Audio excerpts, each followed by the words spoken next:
हमारे साथ गौरव भाटिया जी, राष्ट्रीय प्रवक्ता भारतीय जनता पार्टी के जुड़ गए हैं। सुप्रिया श्रीनेत, राष्ट्रीय प्रवक्ता कांग्रेस पार्टी की। अजय आलोक, जेडीयू के नेता हमारे साथ जुड़ेंगे। राकेश टिकैत, किसान नेता हमारे साथ जुड़ेंगे। सबसे पहले गौरव भाटिया जी, आपके पास आते हुए, आखिर क्या मजबूरी है सर अजय मिश्रा को लेकर? जिस तरह का व्यवहार वो उन्होंने पत्रकारों से किया, गृह राज्य मंत्री देश का गृह मंत्रालय में पीछे के दरवाजे से जा रहा है, ऐसी नौबत आ गई है। सवाल यह है कि क्या चुनाव में वोट की चिंता की वजह से आप इंसाफ के साथ नाइंसाफी कर रहे हैं?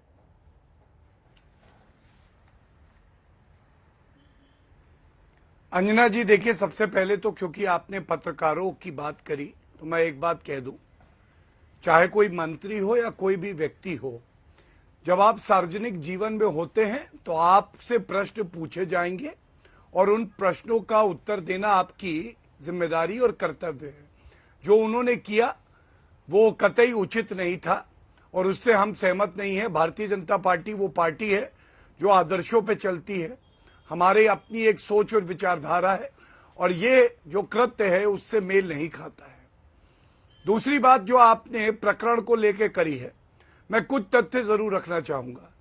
क्या ये सच नहीं है अंजना जी कि सर्वोच्च न्यायालय द्वारा एक एसआईटी का गठन हुआ और जांच चल रही है? क्या ये सच नहीं है कि मंत्री का बेटा होने के बावजूद उनको हिरासत में लिया गया? क्या ये सच नहीं है कि जो एफआईआर रजिस्टर हुई 24 घंटे के अंदर अंदर उसमें मंत्री के बेटे का नाम था, जो दर्शाता है कि कोई दबाव नहीं था और पुलिस अपना काम कर रही है और कानून का राज है? क्या ये सच नहीं है कि मंत्री का बेटा अगर उसने कुछ गलत किया है, ये तो न्यायालय तय करेगा, लेकिन वो जेल में है? और अंत में एक बात कहूंगा, क्या हम एक ऐसी विधिक प्रक्रिया चलाएंगे कि अगर कोई व्यक्ति मंत्री का बेटा है तो चार्जशीट भी ना फाइल हो, बेटा जेल में रहे और मंत्री भी आरोपी है? अगर ये तर्क दिया जाएगा तो मैं केवल एक बात कहता हूं, भूपेश बघेल के पिता मुख्यमंत्री है, भूपेश बघेल, उन पे एफआईआर है, भूपेश बघेल को इस्तीफा देना चाहिए। सोनिया गांधी जमानत पे बाहर है भ्रष्टाचार के मामले में, उनको भी इस्तीफा देना चाहिए। राहुल गांधी जो खुद भ्रष्टाचार के मामले में बेल में बाहर है, उनको भी इस्तीफा देना चाहिए, क्योंकि जो असूल हम लगा रहे हैं हाँ। वो ये कहता है कि कोई भी परिवार वाला अगर आरोपी भी बनता है तो सारे परिवार के जितने सदस्य हैं सबको इस्तीफा देना चाहिए और सार्वजनिक जीवन से हट जाना चाहिए। ठीक है गौरव जी, ये तमाम सवाल मैं सुप्रिया श्रीनेत जी से पूछूंगी, लेकिन आपने बार बार कहा क्या ये सच नहीं है कि निष्पक्ष जांच हो रही है, तो मैं भी आपसे बताती हूं, क्या ये सच नहीं है कि आशीष मिश्रा को पुलिस ढूंढ नहीं पा रही थी? क्या ये सच नहीं है कि आशीष मिश्रा ने खुद ये तय किया, जब उनके घर के बाहर नोटिस चस्पा होता रहा, कि वो थाने जाएंगे और वहां पर पुलिस वालों का सामना करेंगे? क्या ये सच नहीं है कि इतने लंबे वक्त तक वो टेलीविजन इंटरव्यूज देते रहे लेकिन वो पुलिस की पकड़ में नहीं आ रहे थे? क्या ये सच नहीं है कि वो गृह राज्य मंत्री के बेटे हैं और एसआईटी ने कोर्ट में कहा है, पूरा नहीं हुआ सर, एसआईटी ने कोर्ट में कहा है कि ये प्री प्लान्ड कॉन्स्पिरेसी थी? क्या ये सच नहीं है कि कॉन्स्पिरेसी का मामला आते ही बहुत गंभीर हो जाता है और फिर यह सवाल पूछा जाएगा कि वो कॉन्स्पिरेसी कहां बनी, किसके घर में बनी? गृह राज्य मंत्री के बेटे हैं आशीष मिश्र। सवाल बड़े गंभीर हैं। 10 सवाल कांग्रेस और उनके नेताओं पर दागकर इससे नहीं बचा जा सकता। मैं उत्तर दे दूं?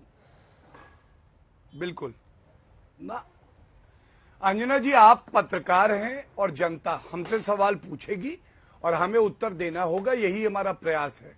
कांग्रेस पे सवाल इसलिए दागे हैं कि जिनके दामन पूरे के पूरे काले हैं, जिनकी अध्यक्षा भ्रष्टाचार के मामले में बाहर है, वो भी सवाल दाग रहे हैं इसलिए। लेकिन आपके प्रश्नों का मैं उत्तर दे दूं।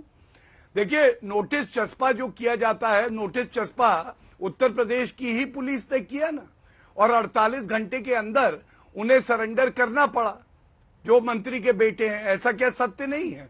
और ये सीआरपीसी क्रिमिनल प्रोसीजर कोड की धारा 81 और 82 इसकी प्रक्रिया है। अगर वो तब भी ना आते तो कुड़की होती, क्योंकि यही हमारी जो सरकार है उसका संकल्प है। और एक बात बताइए, प्री प्लान्ड कॉन्स्पिरेसी है, कौन कौन दोषी है, क्या ये आज तक के चैनल पे आप तय कर सकती हैं या मैं भाजपा का प्रवक्ता होकर तय कर सकता हूं? तभी मैं कह रहा हूं, सर्वोच्च न्यायालय जिस मामले की निगरानी कर रहा है, देख रहा है कि उसमें अरेस्ट हो रही हैं उसमें कॉन्स्पिरेसी की बात भी आ गई, धारा बदल के और संगीन कर दी गई, तो क्या हमें न्यायालय पे ठीक है। और जो एसआईटी है उस पे भरोसा नहीं होना चाहिए?